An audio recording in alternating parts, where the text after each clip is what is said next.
It's time for the Douglas Coleman Show. Mr. Smooth and Savvy is joined by guests from all walks of life, from the entertainment industry to authors to political and social commentators, the famous and not so famous, the controversial and the light and fluffy. We have it all. Now, here's Douglas Coleman.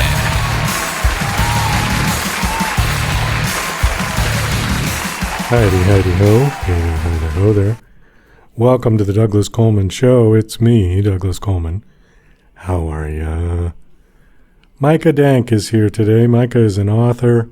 He's written 6 books, series called Into the Rabbit Hole. And the one we're going to talk about today is called Beneath the Veil. And it gets into some pretty heady stuff. Some stuff that was a little over my head, but Micah explained everything, and I kind of, by the end of the interview, I think I got a better idea of what his book is about. Such topics as astrotheology, DMT monitoring, lucid dreaming, acoustic levitation, quantum physics, and Antarctica.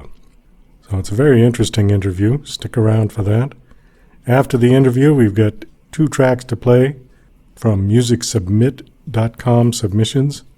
Thank you very much to everybody who submits on Music Submit. We get lots of music from through them, and we're always very happy to play them. First one up is called Clean Break by Johnny Neal, spelled Neel. And the second track is called My Worth, which is an instrumental by See Your Shadow Songwriting, which I happen to know is a guy named Michael Coleman, who's been on the show, was on the show a little while ago. Great songwriter and a great track. So stick around. We will be right back with Micah Dank. Hurry, Bullwinkle! The show's about to start! I'm coming as fast as I can.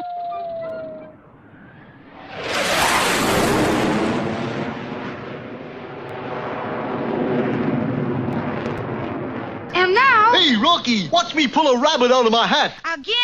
Nothing up my sleeve. Presto! Ooh, don't know my own strength. Now here's something we hope you'll really like. Okay, please welcome to the Douglas Coleman Show, Micah Dank. Hey, Micah, how are you? Good. How are you today? Doing well. Thank you very much. Thanks for coming on the show. Let's see. You are an author. Yeah, is that what you call yourself? That's what I'd like to think, yeah. Okay. I was reading through your bio. It looks like your family was involved in media at CBS. Yeah? Your father was a producer, radio news editor. And your grandfather was a producer at CBS too, yeah? Yep. I'm curious about your grandfather. What year did he start at CBS? I don't remember. He was at a show in Texas, and then he got the call to come to New York. He was there.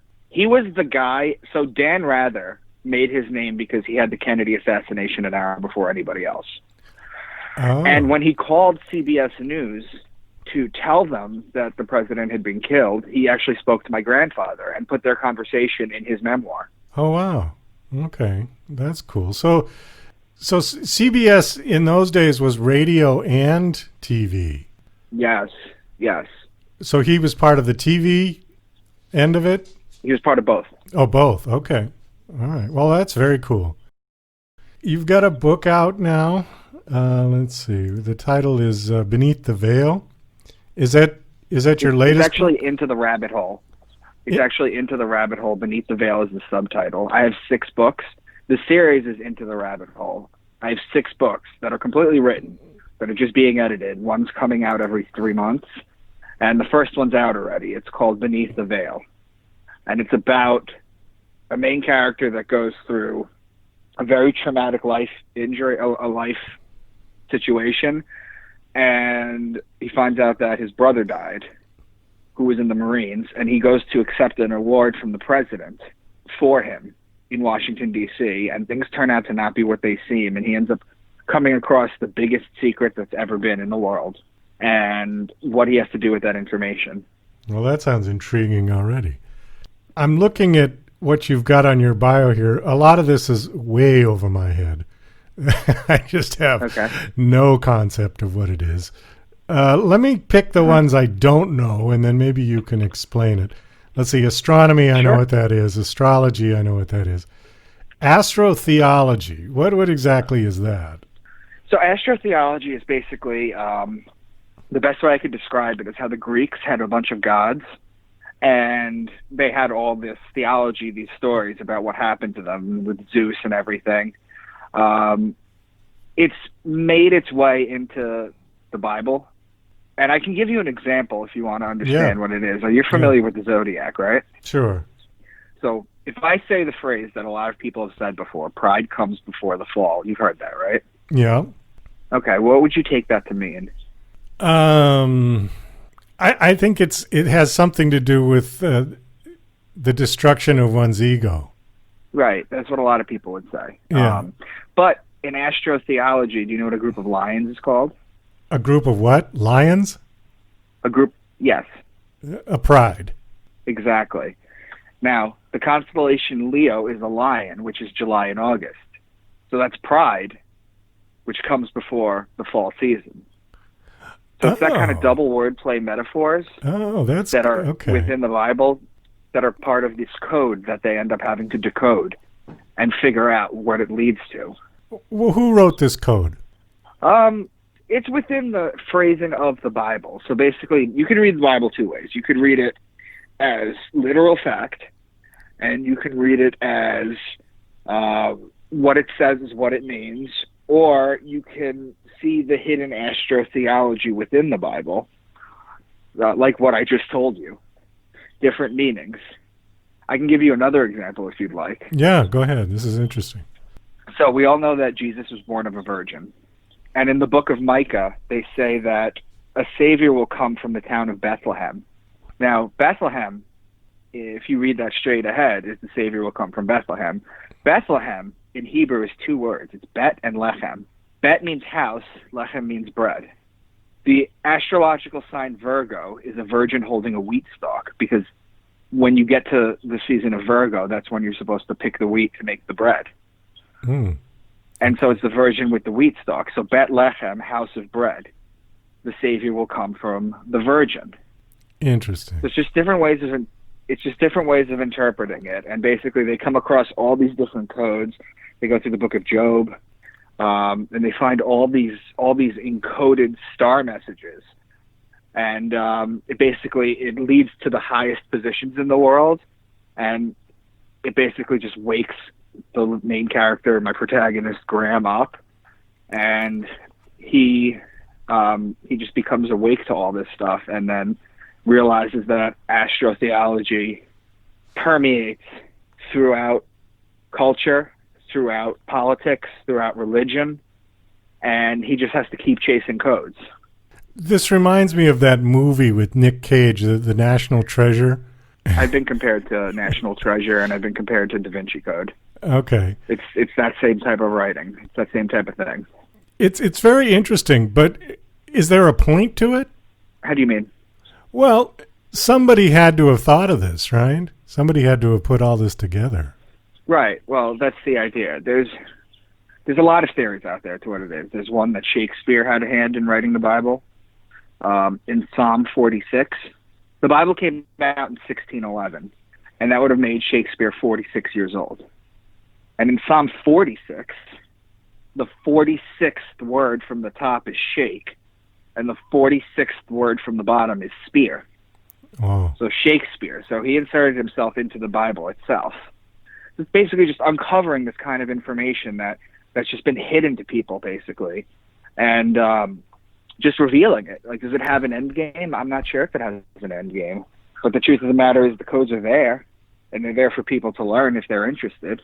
Well, I guess that was my question was, where is this going to go? And you're saying that we don't really know, right? I got 6 books, basically, where he has to figure out all the codes and everything that I've figured out, and I've decided to write into a thriller series. So we got 6 books trying to figure out all that stuff. I don't want to give anything away to the end of the first book, but in the end of the first book, I make a direct connection as to how this information was suppressed and we weren't supposed to know about it towards the end of the first book. And then it just keeps going for the rest of the series.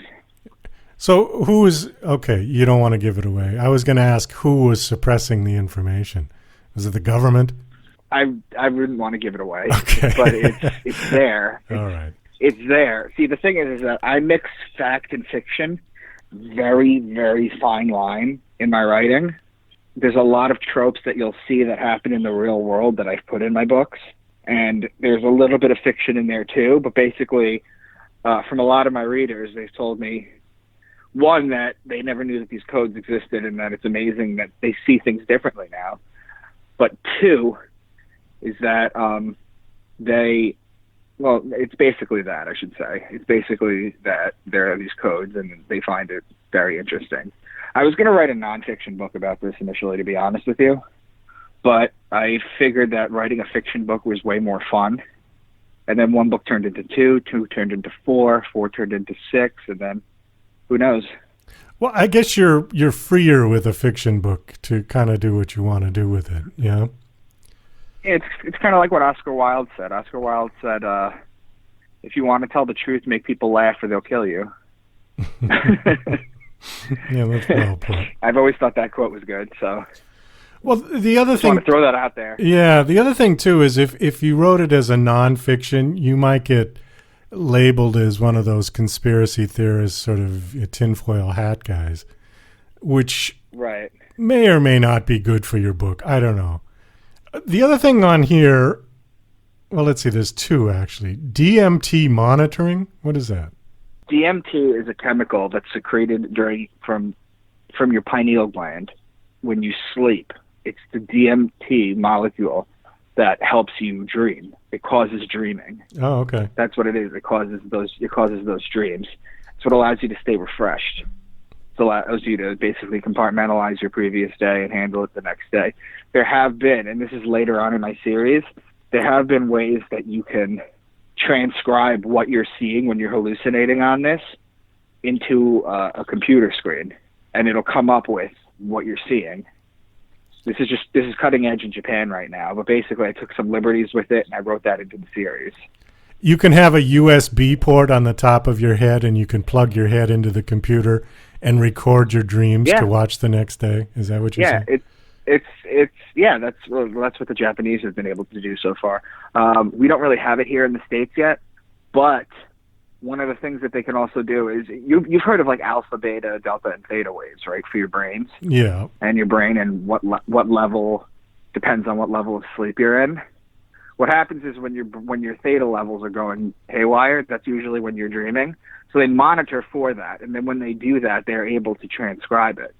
That's incredible. So the entire notion of how they do it, I don't know all the scientific notion, I just know that they can do it. And it comes into play in my later books because one of the characters is in a coma, and they have to get some information out of him, so they have to be put under so that they can share their dream. Well, I've heard the term REM, rapid eye movement. Yes. And that's typically when people are in a dream state, is when they're in the REM sleep. Right. That's when the pineal gland leaks the DMT. That's correct. It's a highly illegal psychedelic to take it when you're awake. Oh. But everybody's brain produces it. Yeah, it's like acid. It's a hallucinogen. Is what it is. DMT. But the DMT, a lot of people claim to see the same things on DMT. They think it could be like a porthole to another dimension. There's a whole bunch of theories on this. Huh. But basically, for my intents and purposes, they needed to they needed to get into this guy's coma to see what he was seeing, so they can get information from him. So there's a little artistic liberty with fiction. So where do I get some DMT aside from that it's already in my brain? Valerian grass. It's in valerian grass. It's highly illegal, so you're not going to really just be able to get that on the street with it. But there's plenty of people that podcast and talk about it. Basically, it's supposed to bring you closer to God. They're saying that a lot of people in the Bible were originally either hallucinating on mushrooms or tripping on DMT. It's very hard to get, and when you get it, it's very hard to get it pure. I've never done it before. I just do it when I sleep. but it's kind of like, it's what the Buddhist monks attempt to do with their meditation, is they try and get to that state, and this is just basically a cheat code. I know something about Buddhism, and I know that the state that they're trying to get into is the state of unbeing, and the state of just not thinking and absolutely clear brain, which Right. is difficult for most of us to do because we get, and then I think even the Indians, they use a mantra, and they'll have the mantra going in their head over and over and over again to try to block out everything else. You fill your brain with the mantra, but it doesn't. I've tried it, and I can't get there for more than a couple of seconds, and then all of a sudden I can't either. I'm not built for that. all of a sudden my social calendar kicks back into my head, and it just doesn't work for me. But well, that's very interesting. There's also something on here on your bio that I couldn't figure out what relevance it had to all the others. It says Antarctica. How is that related to all the others? My books touch on some conspiracy theories, but not like the ones that are really crazy, like the Earth is flat or 9/11. My books don't touch on that, but stuff like secret documents that weren't supposed to come out. There were secret documents came out, and I don't want to, because it's the plot of one of my books. Okay. But basically, there are Antarctica is not what you think. For instance, I'll give you an example. In 1564, there was a map that came out called the Piri Reis map. Okay, and I talk about it in my book, and it's part of one of the stories, but it's fine. I'll talk about it. The Piri Reis map came out, and what happened was when they were, it's from 1564, and it shows the continent of Antarctica with grass and land on it. Antarctica hadn't been supposedly discovered into the late 1800s. So somebody back then knew that Antarctica was a flourishing company, and there's remnants of animals and pyramids and things of that nature there. So the thing about Antarctica is that there's a treaty that nobody's allowed to go visit there, but my characters kind of break the rule and go there anyway and discover some stuff. So I'm mixing in a whole bunch of my books. I hope you don't mind. No. It's all very interesting to me. You're right about the thing with Antarctica. Did you ever see the thing with Michael Palin that he did called Pole to Pole? Michael Palin from Monty Python, right? He did a whole bunch of travel documentaries after Monty Python. He did these like in the 80s and 90s. He did a travel series called Pole to Pole where he traveled from the North Pole to the South Pole, and he went straight down the line through Europe, Eastern Europe, through Africa, and then he got stuck and he had to fly over to South America and then take a plane from there. He mentioned that about Antarctica. He said that, we're not welcome here, that they just landed, and do you know what I mean? There's no sort of process for anybody to go visit. And they don't really want you there isn't. Because it's just a bunch of scientists living in Quonset huts, and they don't want tourists. And Michael Palin with his film crew from the BBC was essentially a tourist. And, they weren't really treated very well. So, but they did get some film, and it was just kind of interesting to sort of see what they had to do to get there, just to make this film. Right. But that's interesting. I remember talking about Monty Python. I remember the skit where they're trying to climb between the two mountains, and he's showing them in the room. Do you know what I'm talking about? Was that from one of the movies, like Life of Brian? It was from one of them, yeah. Okay. One of them had like double vision or something, and it was a great skit. I can't remember what it was from. It might be now for something completely different. I might be wrong, though. It's been a while since I've seen it. All of those kind of run together in my head because they were so long ago. Right. Life of Brian was the one that was a bit of a parody on the Bible. That's why I brought that up. Let's see. Let's hit on one more, and then we're going to have to wrap this up. Secret societies. There was a very famous speech by John Kennedy about secret societies. Right. Is that any reference to that, what he was talking about? Yes, actually it was. My books do touch on that. As far as who truly, so to speak, runs the world, like how the world is in $150 trillion debt, but who's the debt to? It touches briefly on the Masons. It touches briefly on the Illuminati. It touches briefly things of that nature that have play in my stories. One of my characters in the later books, who becomes a main character, he was a Mason, and he was actually a disgraced Mason, and he needs their help to figure out a bunch of clues. It's very much, it is very much like a Dan Brown novel mixed with National Treasure, except the characters are young. There's a lot of humor in it because they're immature. So that's where my book kind of stands out a little bit. Okay. Is that they're funny, you know, they're kind of immature. All right, so brilliant, but immature. So it's okay. Dan Brown, National Treasure, and the Hardy Boys. Pretty much. Okay. My guest is Micah Dank, and your book is called Into the Rabbit Hole. Into the Rabbit Hole. Okay. And it's on all major online platforms. It's on Amazon. It's on Barnes & Noble. It's on Apple. And it's on Goodreads. My website is Micah Dank, MICAHDANK.com, MicahDank.com. And if you go there, there's a section at the bottom where you can order the book from there. You can see the synopsis. You can see my bio. And then at the bottom, there's a section where you could send me in information. Just say, hey, I saw you on this show. What do you think about this, or what do you think about that? And I'll be able to respond to your email. Okay. Thanks for coming on. This was very interesting. I didn't know about a lot of this stuff, so it was very enlightening for me. I appreciate it. Okay, good. I hope some of your listeners as well will find it interesting enough to at least crack it a little bit.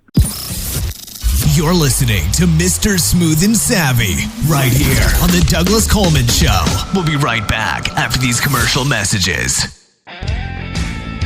Hi there, this is Stuart Epps, record producer.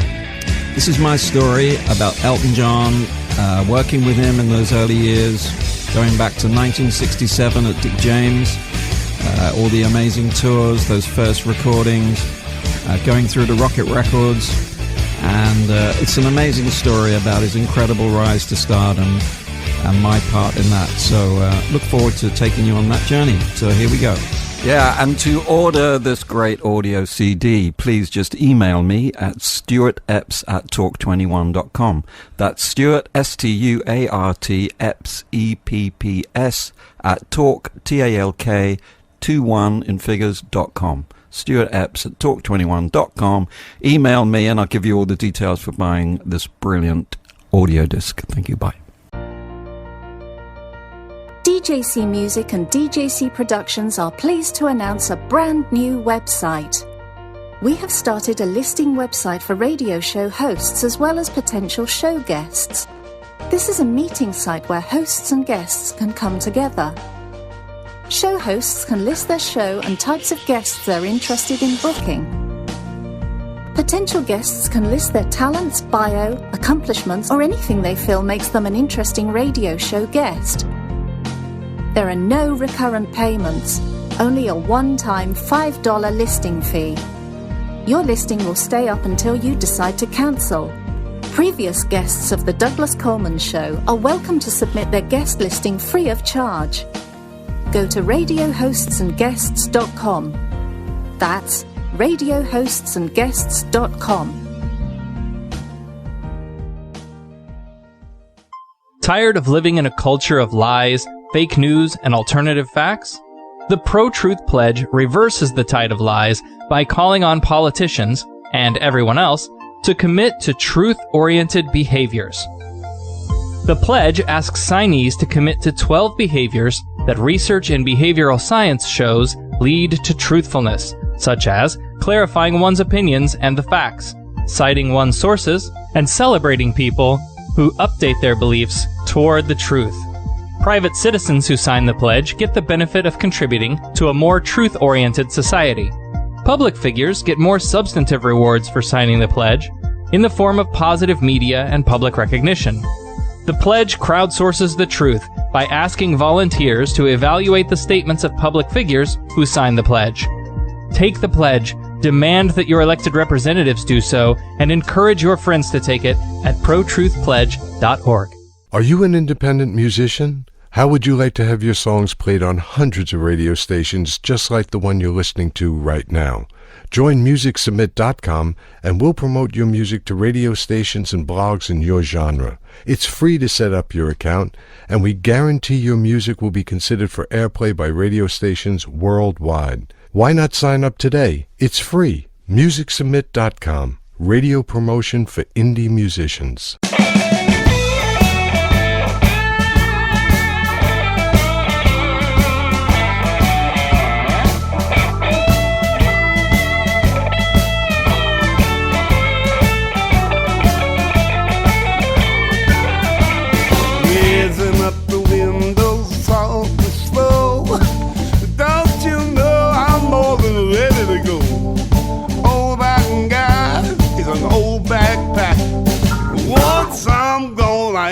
Coming back. I don't need trouble, don't need stress, but here I am in a hell of a mess. Fast as I can, I'll leave this place. I'm looking for a clean break. I'm looking for a clean break.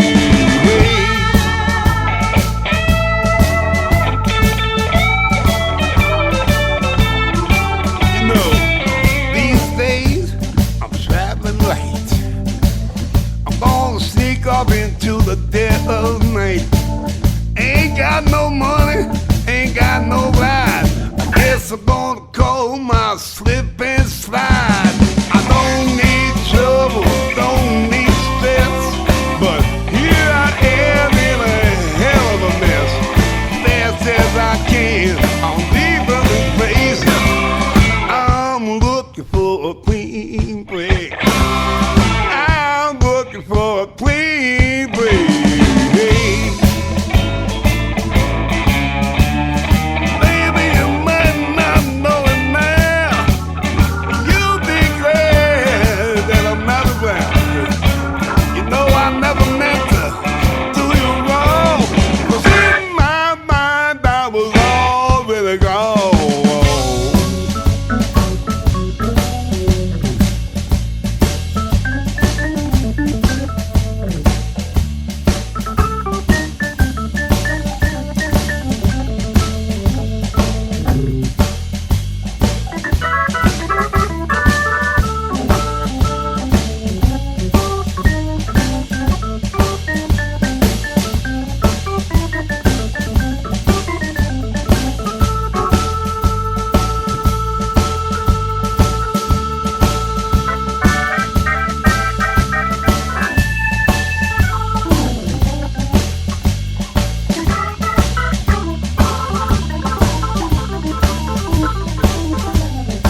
because I'm looking for a clean babe.